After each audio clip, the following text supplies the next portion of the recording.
ሰላም ዲናችሁ በያላችሁበት ሁሉ ነገር ሰላም ነው። አሸና እንዲያላችሁ እሙኝላችሁ አለ ቤቶች እስቲ ጎንደሎ ማለት ላይክ እና ሼር እያደረጋችሁ ሐሳቦቻችን ለብዙዎች አካፍሉ። ለዚህ ከልብ አመሰግናችኋለሁ።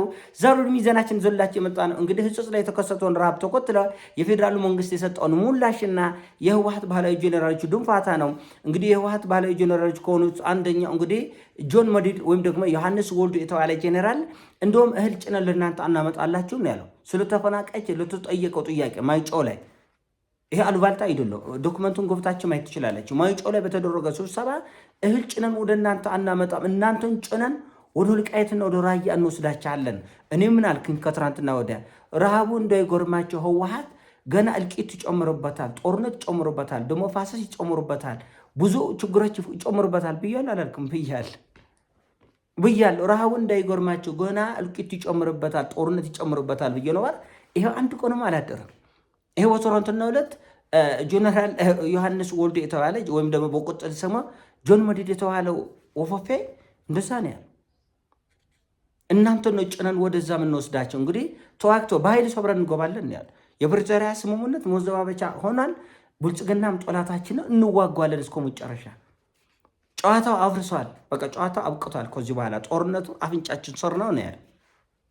እኔም እኮ ብያለሁ፣ ተዘጋጅቶ ይጠብቅ። ቀጠናው ዙሪያ ያለ ራሱን፣ ቤተሰቡን፣ ልጆችን ይጠብቅ። በፍጹም እችን ረሃብ ሆን ብሎ ያስነሳ እሱ ነው። እስከዛሬ የት ነበር? የፌዴራል መንግስትም እኔ ወደ 32 ቢሊዮን ብር የሚጠጋ ድጋፍ አድርጌያለሁ።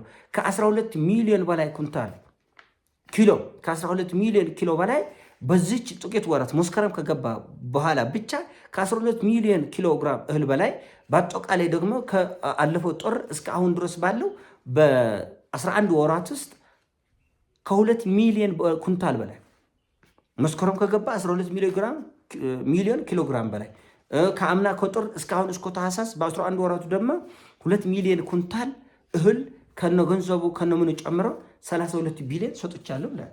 ይህንን በመረጃ ማየት እንችላለን። ችግር የለም። ራሱ የፌዴራል መንግስቱ የአደጋነት ስጋት አመራር ኃላፊ የሆኑት ሰው የተናገሩት ባለፈው ጥር 2017 ጀምሮ እስካሁን እስካለንበት ታህሳስ 2018 ድረስ ወደ 2 ሚሊዮን ኩንታል የሚጠጋ እህል ተሰራጭተዋል።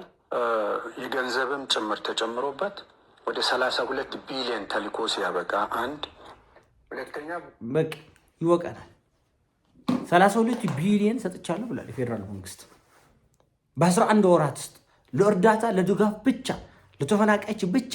እንደገና ሴፍትኔት ከ1 ሚሊዮን ሰዎች በላይ ተጠቃሚ የሚያደርጉ ደግሞ እንደዚሁም ስርዓት ዘርግተናል። ይሄ የት ሂዶ ነው? ቲክቶከር ውጫጮችን እየሰበሰብክ ጁስ ይዘህ የምትሄደው ለትግራይ ህዝብ ይሄ ዘላቂ መፍትሄ ነው ወይስ ፌዝ ነው የተያዘው?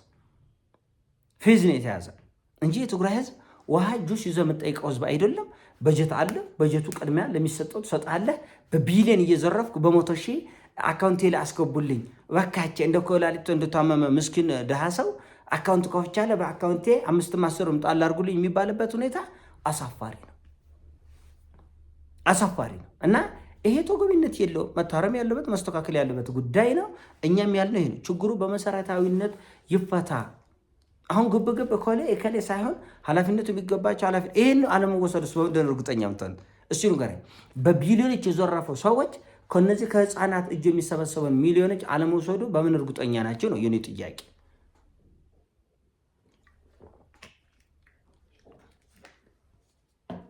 ታስታውሱ እንደሆነ ከዚህ በፊት ከቀይ መስቀል ተዘርፏል፣ ከዩኤስኤድ ተዘርፏል። እኔ አይደለም ራሱ ዩኤስኤድ ያለ ከቀይ መስቀል ተዘርፏል፣ ከዩኤስኤድ ተዘርፏል።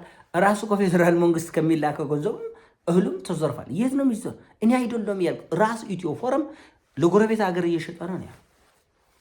ህወሓት የሚመጣውን እርዳታ ለጎረቤት አገሮች በመሸጥ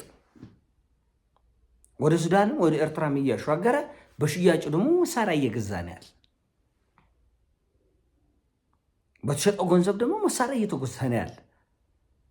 እህሉን ከህዝብ በመንጠቅ ረሃብ ይፈጥራል። በገንዘብ መሳሪያ ደግሞ እልቂትና ጦርነት ይፈጥራል። ይህንን የተናገርነው እኛ። እሺ ይሁን፣ ራስ አሁን ቲክቶከርን ሰበሰበው፣ ማንም ሰው ሰበሰበው። ይሄ ብርስ መድረስን እርግጠኛ ነው ወይ? ቢሊዮኖች ያልጠቀሙት ወርቅ ሽጦ ያልጠቀመ የኤፈርት ቢሊዮን ያልጠቀመው ከፌዴራል መንግስት የሚወስደው በጀት ያልጠቀመው ለእርዳታ ከውጭም ከውስጥም የሚሰጠው ያልጠቀመው ኃይል አሁን ከነዚህ ከህፃናት ተሰብስበው የሚሄደው ገንዘብ ሊጠቅመው ነው ወይ? ጥያቄ እኮ ይህንን ሰው አለመዘረፉ ምን ዋስትና አለ?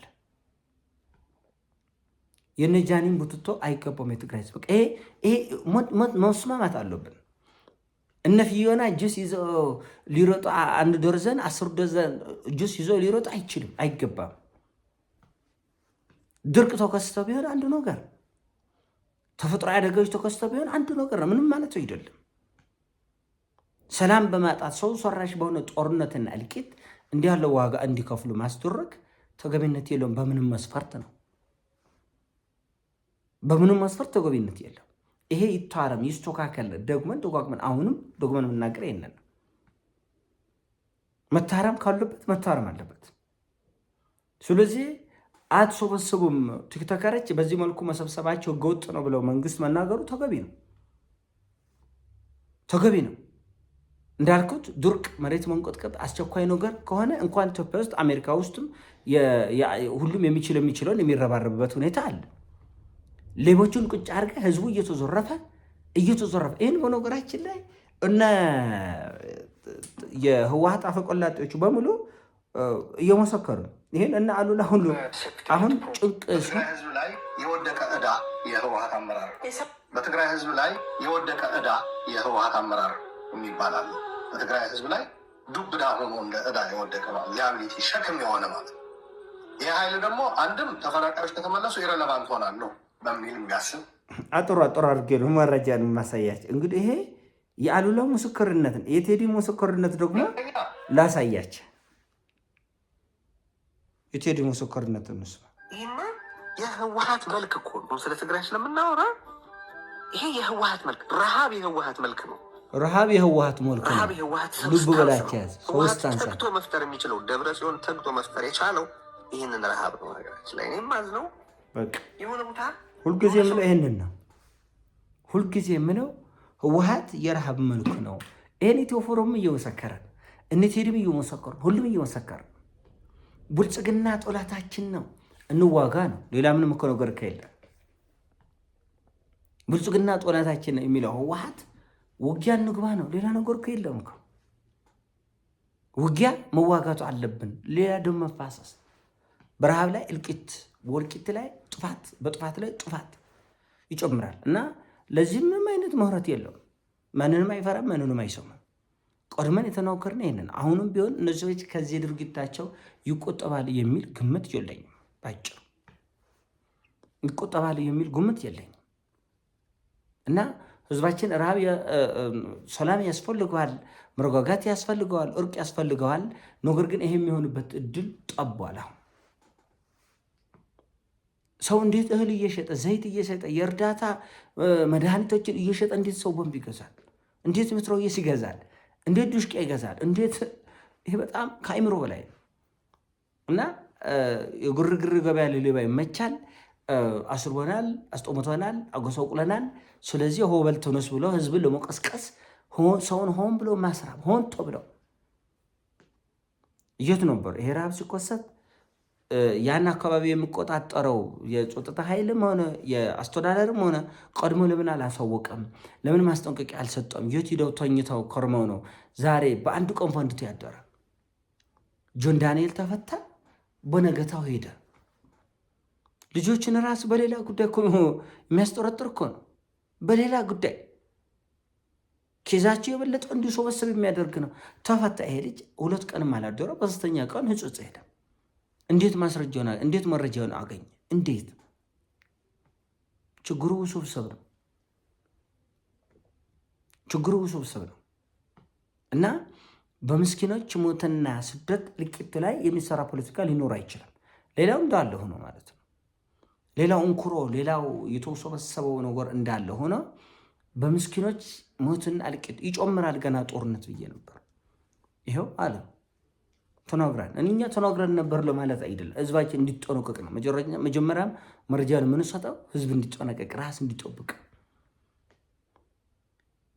እጅግ በጣም የተወሰበሰበ የሴራ ፖለቲካ በዚህ በሰሜኑ ሀገራችን ክፍል ላይ እየገነገነ ስለመጣ ጥንቃቄ ያስፈልጓል ማለት ነው። ይህን ሀሳብ ነው። አሳሲኖቻችን ላይክ አድርጉ፣ ሼር አድርጉ።